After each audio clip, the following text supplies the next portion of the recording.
हरियाणा की बेटी, यूपी की बहू कविता दलाल ने ऐसा कमाल किया है कि वो देश की पहली WWE की रेसलर बन गई है और WWE में वो विदेशी पहलवानों को टक्कर देती हुई नजर आएंगी। तो आज हम उन्हीं से बात करेंगे, तो आप भी आइए। कांग्रेचुलेशन कविता। तो ये है कविता। हालांकि इनको जानने से पहले आप ये बात जान लीजिए, आपको याद होगा एक वीडियो खूब वायरल हुआ था। खली को आप सब जानते हैं। खली ने CWE प्रोफेशनल रेसलिंग टूर्नामेंट करवाया था, जिस दौरान उनकी ही फाइटर बुलबुल ने ये चुनौती दी थी कि कोई है तो उन्हें हरा कर दिखाए। तो ये वही कविता है जिन्होंने सूट सलवार में सीधे बुलबुल को इतनी टक्कर दी कि हर जगह उनकी किरकिरी हुई थी और वहीं से इनको पहचान मिली थी, जिसके बाद से रेसलिंग में इनका करियर चमकता ही जा रहा है। तो कविता, सबसे पहले आपसे यही जानना चाहेंगे कि रेसलिंग में आप पहुंची, क्या बुलबुल के साथ आपकी जो फाइट हुई थी उसी के बाद से आपका ये सफ़र शुरू हुआ?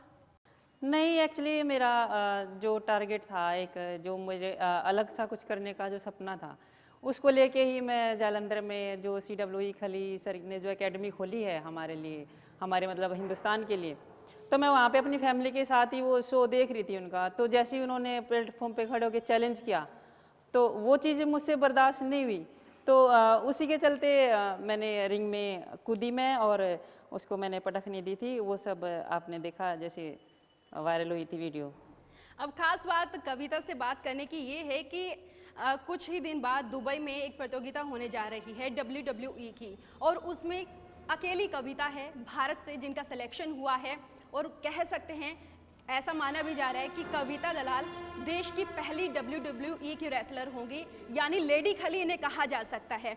तो लेडी खली, ये नाम सुनकर कैसा आपको लग रहा है कि आपको अभी ये नाम दिया जाने लगा है? आप मेरे को बिल्कुल दे सकते हो ये नाम, क्योंकि जिस तरह द ग्रेट खली सर हिंदुस्तान के पहले रेसलर हैं, उसी तरह मैं भी हिंदुस्तान की पहली महिला हूँ। जो खली सर की जो पहचान है, उनकी पहचान मेरे को अगर आप दो तो कोई गलत नहीं होगा, क्योंकि मैं भी हिंदुस्तान की पहली महिला बनने जा रही हूँ, जो कि WWE में अभी जाने वाली है। आप यूपी की बहू भी है, आपकी बागपत में शादी हो रखी है, हालांकि ये हरियाणा की जींद की रहने वाली हैं, लेकिन ये सफ़र आपका कैसे चलता गया? पहले आप कई दूसरे गेम भी करती थी, पर एक बहू बनने के बाद इतनी सारी जिम्मेदारियां रहती है, ससुराल वालों ने आपको इजाज़त दे दी थी कि आप करो रेसलिंग? क्योंकि मैं शादी से पहले भी गेम करती थी। मेरे हस्बैंड से मेरी लव मैरिज हुई है, वो भी वॉलीबॉल के प्लेयर हैं। शादी के बाद जैसे मैं अपने परिवार में आई, तो कभी उन्होंने ये दिक्कत नहीं आने दी, ना मेरे को कभी मना किया। मेरी इच्छा थी हमेशा खेलने की, कभी वो मेरे बीच में कभी उन्होंने ना अपनी जो परंपराएं होती हैं ना उनको आड़े आने दिया। हमेशा उन्होंने सपोर्ट किया।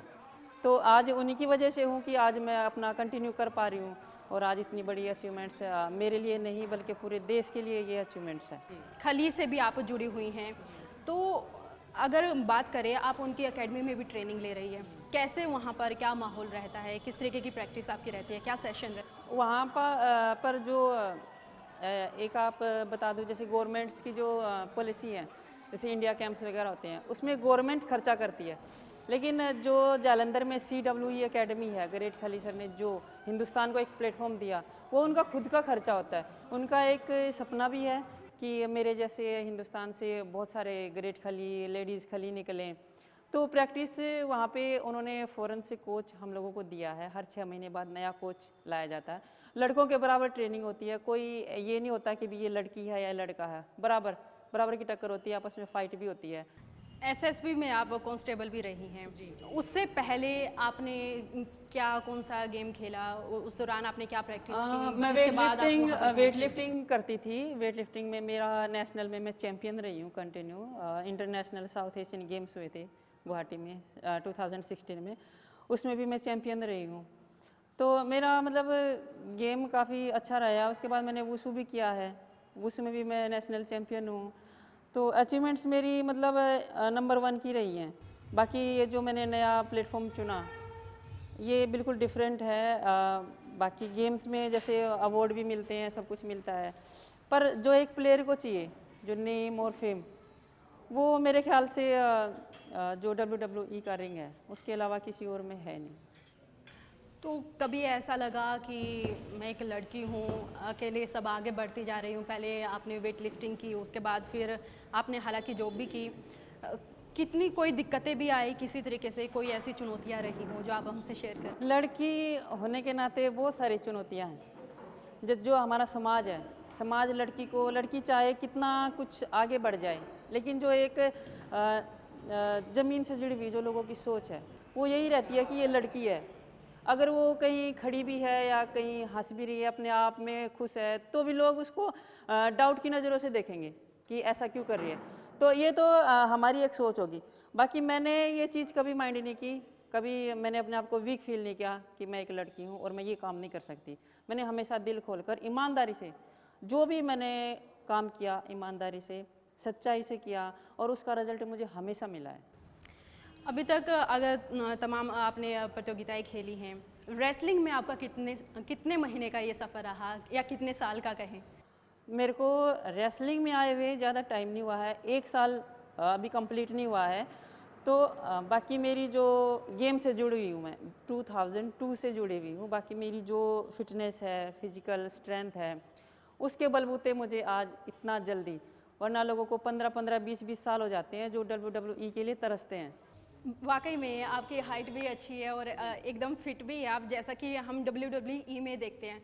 तब देखते थे, ऐसा सोचते थे कि इंडिया से क्यों नहीं है। ग्रेट खली हालांकि आए, लेकिन महिलाओं की जब फाइट देखी, क्रिकेट के बाद कह सकते हैं कि सबसे ज़्यादा जो मैच देखा जाता है वो WWE का हो सकता है। लेकिन आप वहाँ पर अकेले अब पहुँच रही है, कोई ऐसा आपको डर लग रहा है कि ऐसा नहीं, होगा? डर नहीं, बल्कि मेरे को बहुत ही, मैं एक्साइटेड हो रही हूँ आ जाने के लिए। अच्छा, WWE के बारे में हमने ये भी सुना है कि जिस तरीके से हम सुनते हैं कि सब स्क्रिप्टेड होता है, वो उसमें कुछ भी ऐसी सच्चाई नहीं होती जैसे कि आमतौर पर हम दूसरी रेसलिंग में देखते हैं। तो क्या इसमें आपको अभी तक जो आपने CWE खेला है उसमें ऐसा कुछ हुआ कि आपको पहले से बता दिया जाए कि बस आपको इतने ही पंच मारने हैं, इससे आगे आपको कुछ नहीं करना? नहीं नहीं, ऐसा कुछ नहीं होता है। बाकी हर गेम्स के अलग अलग रूल होते हैं, इसका भी एक अलग रूल है। इसमें आप देखते होंगे कि कितने स्टंट होते हैं, कितने डेंजरस होते हैं, तो उसको आप कैसे फेक कह सकते हो। मैं भी पहले ऐसा सोचती थी, हम भी देखते थे, लेकिन जब मैं इस चीज़ में खुद इन्वॉल्व हुई हूँ तब मुझे पता है कि कुछ फेक नहीं है। हमने WWE की जो फाइट देखी है उसमें रहता है कि कभी वो चेयर उठा के, कभी टेबल उठा के वो सिर पे मार देते हैं, बिल्कुल तो वो सब मारते हैं। नेचुरल है, ये माने हम? नेचुरल। आप जो चेयर देखते हैं वही चेयर का फेक नहीं है, और पोस्टर नहीं है चेयर का, वो चेयर है। वो लगेगी तो आपको ब्लड भी आएगा, हो सकता है चोट कि भी पहले लगेगी। दिखा दिया हो कि हम चेयर मार रहे हैं, लेकिन बाद ऐसा ऐसा कुछ नहीं है, बिल्कुल रियल लगती है चेयर, चोट लगती है, बड़ी बड़ी इंजरियाँ होती हैं। तो क्या अब आप जैसे दुबई जाएंगी WWE में, तो हम ये मान सकते हैं कि आप वहाँ पर फाइट खेलेंगी तो उससे पहले डेथ कॉन्ट्रैक्ट आपसे साइन करवाया जाए, कुछ ऐसा भी होता हो? फुल करवा लेते हैं कॉन्ट्रैक्ट, डेथ सर्टिफिकेट पे साइन करवा लेते हैं कि अगर आपको कुछ हो भी जाता है तो हमारी कोई जिम्मेदारी नहीं है। वो तो एक इतना बड़ा प्लेटफॉर्म है, यहाँ तक कि जालंधर में अपनी एकेडमी में जहाँ पे, वहाँ भी मैंने एडमिशन लिया है, तो मैंने अपना डेथ सर्टिफिकेट पे साइन किया हुआ है। अब आप ये मत सोचिएगा कि WWE में कोई इंडियन रेसलर नहीं है। कविता दलाल, आप इनका नाम अच्छे से जान लीजिए, क्योंकि कविता दलाल अब आपको नज़र आएंगी ही आगे जो भी चैंपियनशिप रहने वाली है। हालांकि दुबई में इनका पहला ये टूर्नामेंट रहेगा, तो इसके लिए तैयारियां तो आपने खूब कर रखी है। डाइटिंग प्लान आपका क्या रहता है? डाइटिंग का मेरा एक्चुअली ब्रेकफास्ट होता है, उसमें दूध है, अंडे चल जाते हैं, ब्रेड है, तो दलिया है, उसके बाद हमारा ट्रेनिंग सेशन चलता है। एक मिनट आपको रोकना चाहूँगी, खली जितना खाते हैं उतना ही आप खाते हो? नहीं, उनका तो आप बॉडी देख लीजिए, हमारे से डिफरेंट है, उनके जितना हम नहीं खा सकते, लेकिन हम अपने हिसाब से हम फुल डाइट, जितने भी हमें प्रोटीन कार्बो जितने भी चाहिए होते हैं, हम अपना फुल करने की कोशिश करते हैं। एनर्जी ड्रिंक है, सप्लीमेंट है, वो सब हम लोग अपना लेते हैं। अभी तक आप वुशु आपने खेला है, आपने रेसलिंग भी की है, अब प्रोफेशनल रेसलिंग में मैंने आप MMA भी खेला है, आपने जिसमें मेरा MMA भी वर्ल्ड में सिल्वर मेडल है, मिक्स मार्शल आर्ट। तो यानी आपके कई सारे ऐसे पहचान कह सकते हैं। हालांकि WWE में अब ये आई है और कुछ ही महीनों का ये सफ़र है और यहाँ तक पहुँच गई है, ये बड़ी कमाल की बात है। तो इसमें हम देखें कभी ऐसा हुआ हो कि आपने दूसरों पर हाथ आजमा लिया हो, कभी किसी ने छेड़ने की कोशिश की हो, उनको पीट दिया हो आपने, ऐसा कभी हुआ? हाँ, ऐसा एक बार मेरे साथ हुआ था। एक्चुअली मैं बस में सफ़र कर रही थी, तो कुछ शरारती बच्चे होते हैं जैसे भी टीजिंग करते हैं, तो मेरे को ये चीज़ बड़ी गंदी लगती है। अगर मैं देखती भी हूँ, अगर कोई किसी दूसरे को भी परेशान कर रहा होता है, तो मैं ये इंतज़ार करती हूँ कि वो एक बार ज़रा सी आवाज़ दे, तो मैं खुद उसको सबक सिखा सकूँ। तो ऐसा होता है, मेरे साथ एक बार कोशिश की थी किसी ने, तो बंदे की ऐसी हालत हो गई थी कि उसको चलती बस में से कूदना पड़ गया था। आपके सास ससुर, आपके हस्बैंड ने कितना आपको सपोर्ट किया कि आप इस मुकाम पर लगातार आगे बढ़ती जा रही हैं? जब से मैं शादी के बाद बाहर गई हूँ, हॉस्टल वगैरह में ही रहना पड़ता है। बाकी मेरी सास है, जो वो कर सकती हैं। अब वो हाउसवाइफ हैं, तो वो मेरे लिए घी बना के भेज सकती हैं, लड्डू बना के भेज सकती हैं, वो अपनी ड्यूटी पूरी करती हैं। हस्बैंड है, वो जॉब करते हैं एसएसबी में, तो मेरी जो रिक्वायरमेंट होती है, जितना मेरा खर्च होता है, जो भी होता है, बाकी मोरल सपोर्ट जितना भी होता है, वो सब मुझे अपने पति से मिलता है। अगर मैं कभी-कभी मेंटली डिस्टर्ब भी हो जाती हूँ ट्रेनिंग के चलते, कभी अच्छी ट्रेनिंग नहीं हुई तो बहुत ज़्यादा स्ट्रेस ले लेती हूँ, तो वो उस चीज़ को भी मेरे को उस चीज़ से बाहर निकालते हैं कि कोई बात नहीं, चलो नेक्स्ट टाइम अच्छा होगा। तो मेरे को बहुत ज़्यादा सपोर्ट है। और बाकी मेरा एक छोटा सा बच्चा भी है, वो भी मैं आपको बता दूँ 5 साल का जुलाई में हो जाएगा। उसकी तरफ से मेरे को हमेशा दिल में एक कमी सी लगती है कि मैं अपने बच्चे के साथ साथ थोड़ा-सा मैं ज़्यादती बरत रही हूँ, क्योंकि जो टाइम मुझे उसको देना चाहिए था, मैं उसको दे नहीं पा रही हूँ। तो जब भी हमको टाइम मिलता है, हम उसके साथ टाइम स्पेंड करते हैं। कविता की शादी हो रखी है लेकिन उसके बावजूद तमाम ऐसी बातें भी रहती है। एक माँ होने के नाते एक माँ का फ़र्ज़ भी इनको निभाना पड़ता है, फिर भी दूर रहती है, ट्रेनिंग पर जाती है, तमाम ऐसी तरह की दिक्कतें, और उनको भी आप पार करते हुए या फिर कहे कि उनका सहारा लेते हुए आप जिस तरीके से आगे बढ़ रही है, क्या लगता है कि एक पॉजिटिव पॉइंट भी ये रह सकता है कि हाँ, उनके लिए कुछ करना है? जी, बिल्कुल। सबसे पहले पॉजिटिविटी मेरे को अपने छोटे से बच्चे से भी मिलती है। अगर मैं उसके सामने खाना खा रही हूँ, अगर मैं थोड़ा-सा खाना छोड़ भी दिया, तो छोटा-सा बच्चा मुझे बोलता है, "मम्मी खाओ, पावर आएगी, आपको ट्रेनिंग करनी है।" ऐसे वो बोलता है। तो ये सारी चीज़ें पहले तो जिस फील्ड में मैं जा रही हूँ, तो वो तो एक अपने आप में बहुत बड़ी अचीवमेंट्स है। वो मेरे लिए नहीं, मेरे परिवार के लिए नहीं, बल्कि अपने देश के लिए। मैं अपने देश को ज़्यादा महत्व दूँगी, क्योंकि खून में लगा लीजिए, मेरे अंदर देश के प्रति बहुत ज़्यादा जज़्बात हैं। देश के लिए मैं कुछ भी करना चाहती हूँ। वहाँ तक जाने के लिए ये लगा लो, मैंने अपनी फैमिली को साइड में एक तरह से कर दिया है। आपके जो छोटा सा बच्चा है उसका नाम क्या है? उसका नाम हम जानना चाहेंगे, उसको हम उसका बुला नाम लेते हैं। है अभिजीत तोमर। अभिजीत, आप इधर आइए, आपसे भी बात कर लेते हैं हम। तो आपने कभी सोचा कि इसको भी हम गेम में डालें, या फिर रेसलर इसको बनाए, या फिर WWE जैसे ऊंचाई तक इसको भी पहुंचाएं? कभी ऐसा देखो, सोचा? ये इतना छोटा है, इसके साथ मैं अभी इतनी उम्मीदें नहीं लगा सकती, क्योंकि मैं इसके ऊपर कोई वजन नहीं डालूंगी कि आपको यही बनना है। बाकी इसकी चॉइस है, जैसा ये चलता है उस हिसाब से ये अपना खुद डिसाइड कर सकता है कि इसको क्या बनना है। अभी इसके ऊपर किसी तरह का कोई बर्डन नहीं है, ना मैं इसको डालूंगी। चलिए, अभी ये कौन सी क्लास में पढ़ रहा है? अब ये LKG में हो जाएगा। और देख लो आप, मतलब छोटा सा आपका बच्चा, लेकिन फिर भी उसके बावजूद भी तमाम ऐसी दिक्कतें रहती हैं और आप रेसलिंग भी कर रही हैं। इनका परिवार भी हमारे साथ है, वो आपके पूरे परिवार से भी मिला देते हैं। इनके हस्बैंड भी हैं और इनके सास ससुर भी यहाँ पर हैं, हम आपको उनके पास ले चलते हैं। सबसे पहले उनकी सास यानी मदर इन लॉ से बात कर लेते हैं। उमा रानी जी इनका नाम है। उमा जी, आपने अपनी बहू को इतना सहयोग किया, तमाम ऐसी दिक्कतें रहती हैं, हर कोई ये उम्मीद लगाकर रहता है कि अगर घर में बहू आ जाए तो उसे घर का सारा काम करवाना है, सारी जिम्मेदारियां उसको देनी है। तो आपने क्या सोचा? बढ़िया सोचा जी, ऐसे बहू से उठे, बढ़िया अच्छी तरह खेल ले और हम उसको अच्छा कर। ये उनके कविता के फादर इन लॉ हैं। कविता को इतना को हम सहारा जो है आपकी वजह से मिला है, वो इतनी ऊंचाइयों तक पहुंच गई है, नहीं, कैसे सहारा इसे तो आप समय देखते हैं? होता है परमात्मा का जी, पर हम पूरे परिवार का सहयोग रहा जी कविता को मतलब जो है इस ऊंचाई तक पहुंचाने में, कि देश का नाम रोशन करें। और सभी की शुभकामनाएं जो है कविता के परिवार की और रिश्तेदारों की सबके साथ है। कविता को हम ये चाहते हैं कि वर्ल्ड की पहली महिला फर्स्ट आवे आगे, जो दुबई में जो चल रहे हैं जब मैच चलेगा तो उसमें फर्स्ट नंबर आवे कविता का, और भारत का नाम रोशन हो। और आप भी खिलाड़ी रहे हैं। हम भी कबड्डी के खिलाड़ी रहे, और बच्चे भी वॉलीबॉल के और ये क्रिकेट के पहलवान भी रहे। हमारा हम पोते से भी यही शुभकामना करें कि ये भी खिलाड़ी बने और अच्छा वो रहे। कविता के हस्बैंड भी हमारे साथ है, आप भी इधर आ जाइए, आपसे भी जान लेते हैं, क्योंकि आपका भी काफ़ी साथ रहा है और इसी साथ के बदौलत आप यहाँ पर पहुँचे हैं।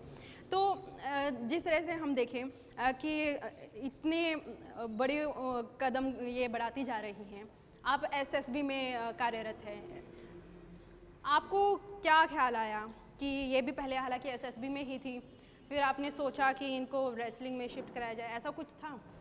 जी, सबसे पहले तो जैसे कविता ने जॉब ज्वाइन की तो स्पोर्ट्स कोटे से ही जॉब जो हमने ज्वाइन की थी दोनों ने साथ में ही। जी। तो मेरा टीम गेम था, इनका इंडिविजुअल था वेट लिफ्टिंग। तो कई बार ऐसा हुआ कि इनको चैम्पियनशिप खेलने जाना है तो सरकारी महकमे ने परमिशन नहीं दी। तो इनके सपना जो है, एक जो इन्होंने अपना सपना सोच रखा है उसमें रुकावटें आनी शुरू हो गई थी जॉब को लेकर। ये स्पोर्ट्स कोटे से भर्ती हुई, उसके बावजूद सरकारी महकमे ने इनको जाने नहीं दिया। हाँ जी, जाने नहीं दिया। कहीं चैंपियनशिप इनका रसिया का एक टूर था वो भी मिस हो गया इसी कारणवश। तो हाँ जी, तो मैंने फिर कविता से बात की कि हमें जॉब नहीं चाहिए, आप जॉब को रिजाइन करो, अभी हमें गेम चाहिए और आपका जो सपना है उसे पूरा करना है, चाहे वो कुछ भी हमें करना पड़े। ये देख जॉब थी, अगर चाहे तो और भी कुछ छोड़ना है तो वो भी छोड़ देंगे, पर सपना हिंदुस्तान का ये है कि अब साउथ एशियन गेम्स में जैसे तिरंगा झंडा, कविता के राष्ट्रगान खड़े, कविता ने मेडल लिया, राष्ट्रगान बजा, तो मैं वो सीन देख नहीं पा रहा था, इतना इमोशनल था जब वो टीवी में चल रहा था। तो ऐसा लग रहा था कि हाँ, अब हम मतलब जैसे कहते हैं ना कि कामयाबी की पटड़ी पर आ रहे हैं, तो आ रहे हैं। जैसे WWE में मेरा ये सबसे बड़ा सपना है कविता को लेकर कि हमारा तिरंगा झंडा उस WWE उस पर जाना चाहिए। ऐसा कभी ख्याल नहीं आया कि कहीं पत्नी को कुछ हो गया तो फिर क्या करेंगे आप? आता है जी, और बहुत ऐसा लगता, कई बार नींद भी नहीं आती, पर मैं कभी एहसास नहीं होने देता कविता को। अगर मैं ही डर जाऊंगा तो फिर इसका हौसला तो टूटना ही शुरू हो जाएगा।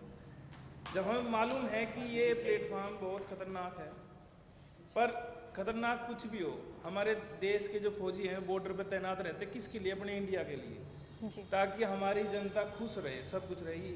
हर आदमी का अलग अलग प्लेटफॉर्म है, कविता का स्पोर्ट्स प्लेटफॉर्म है, तो इनका प्लेटफॉर्म स्पोर्ट्स होते हैं, सिर्फ दिखाई इनको सपने में तिरंगा देता है कि हमारा देश का झंडा ऊंचा रहे। हम बॉर्डर पर खड़े हैं, हमें ये है कि हमारा झंडा पूरा मजबूत रहे और हमारी जनता खुश रहे। दिखाई इनको देता है लेकिन नज़रें आपकी रहती है, क्योंकि साथ आप लोगों का है और तभी इस मुकाम पर ये पहुंच रही है। अभिजीत, आप कुछ कहना चाहेंगे मम्मा को? जिस तरीके से वो काम कर रही हैं, रेसलिंग वो करती है, फाइट वो करती है, आपने देखा उन्हें फाइट करते हुए? फाइट करती है, कितनी बार देखा है? कई बार देखा टेलीविजन में, कई बार देखा है। वो सबसे इंटरेस्टिंग आपकी फाइट रही थी जो बुलबुल के साथ हुई थी। उसके बाद तो ऐसा लगने लगा था कि कविता दलाल कौन है, वो हर कोई आपके बारे में जानना चाह रहा था, इतना वो वीडियो शेयर हुआ था।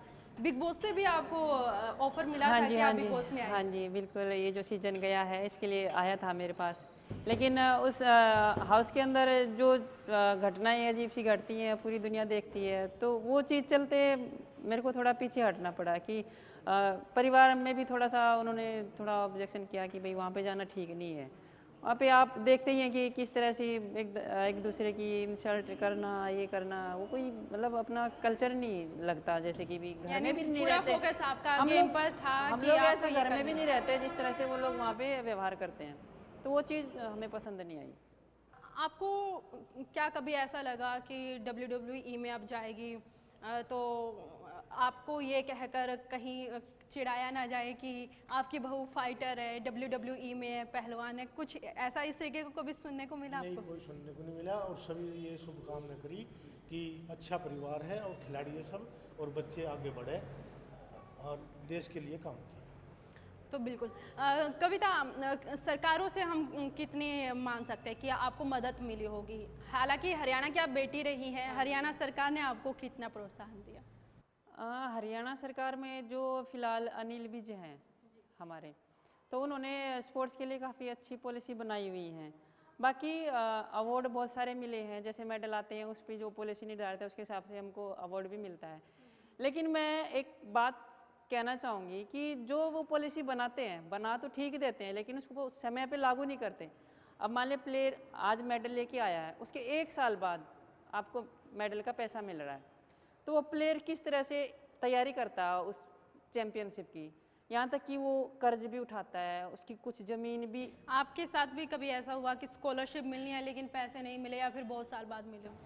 हाँ बिल्कुल होता है, मैं अपना ही दर्द बता रही हूँ आपको। यानी देरी है, ये कमी है उसमें। बिल्कुल। तो योगी सरकार, अब आप यूपी की बहू हैं, तो अब योगी सरकार से आप उम्मीदें कर सकती हैं, क्या उम्मीदें हैं आपको? मैं सबसे पहले तो योगी जी को शुभकामनाएं देती हूँ कि वो हमारे सीएम बने। बाकी आज जो उन्होंने किसानों के लिए जो फैसले लिए हैं वो किसानों के हित में हैं, और इससे हमारा जो प्रदेश है उसकी तरक्की होगी। लेकिन एक खिलाड़ी के लिए जो होना चाहिए यूपी में भी, हालांकि हरियाणा को हम कहते हैं कि खेलों में सबसे आगे स्टेट हरियाणा फिलहाल तरक्की करता ही जा रहा है, तो यूपी से क्या आप उम्मीद करती हैं? यूपी में भी अच्छी से अच्छी पॉलिसी बने। हरियाणा का उदाहरण आपके सामने है, बहुत अच्छे अच्छे प्लेयर निकल रहे हैं, टैलेंट को पहचाने, राजनीति ना करें। बिल्कुल। अब दुबई जाने से पहले क्या कोई आपका कैंप भी लगेगा जिसमें आपको पूरी टेक्निक्स बताई जाए, या फिर जो आपने जालंधर ट्रेनिंग ली है वो आपके लिए काफ़ी रहेगी? हमारी काफ़ी नहीं है वो ट्रेनिंग, वो बहुत ही स्पेशल ट्रेनिंग चली हुई है जालंधर में। खली सर बाकायदा बैठ के हमारी ट्रेनिंग करवा रहे हैं, कार्डियो वगैरह जितना भी हार्ड कार्डियो होता है। शाम को अलग से स्पेशल क्लास होती है, 7:30 से 10 बज जाते हैं हमें।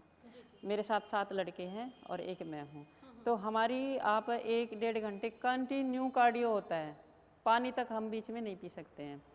तो हमारी स्पेशल फॉरेन से कोच हैं, तैयारी करवा रहे हैं, तो हमें वो भी काफ़ी नहीं लग रही है। हम पहली बार जा रहे हैं, हमें नहीं पता वहाँ पे हमसे भी स्ट्रॉन्ग मिलेंगे क्या मिलेंगे, लेकिन हम अपने तरीके से फुल तैयारी में हैं ताकि हम वहाँ जाके किसी भी चीज़ में मार ना खाएं। तो अभी तक WWE में आपका बेस्ट स्टेप कौन सा रहा है, क्या आप मानती हैं? मेरा मतलब पानीपत में अभी जो फाइट हुई थी, इंटरनेशनल लेवल की फ़ाइट थी, तो उसमें मैं चैम्पियन हुई थी। मेरा मतलब पहला एक्सपीरियंस था वो। सेकंड में अभी बाकी होम शो होते रहते हैं हर सैटरडे को जालंधर में, उसमें हार जीत लगी रहती है। बाकी मेरा सबसे बड़ी अचीवमेंट्स है वही है जो 25 से शुरू हो रही है दुबई में। दंगल फिल्म आपने देखी होगी, गीता बबीता जो रेसलर है, तो उनको जो एक खास पहचान मिलनी चाहिए वो मूवी के बाद मिली, तो क्या आप उम्मीद करेंगे कि दंगल की तरह आप पर भी कोई ऐसी फिल्म फिल्माई जाए? बिल्कुल, हर चीज़ मिलेगी, फेम मिलेगा, नेम मिलेगा, पैसा मिलेगा, हर चीज़। मतलब एक टारगेट पूरा हो गया या जो सपना है अपना, उसके बाद फैमिली की जो लाइन है वो बन जाती है, अपने आप को संतुष्टि हो जाती है कि हाँ हमने कुछ किया है। एक महिला से जिसे कहा जाता है कि उम्मीदें कई सारी होती है, उन उम्मीदों को वो पूरा करते हुए आगे भी बढ़ रही है, देश के लिए भी कुछ कर रही है, और तभी वो लेडी खली कहलाई जा रही है। तो हम भी उम्मीद करते हैं कि वो दुबई में जो WWE की फ़ाइट होगी वहाँ पर विदेशी पहलवानों को वो चित कर दे और जीत कर ही आए। चलिए इसी के साथ इस खास मुलाकात में इतना ही। नमस्कार।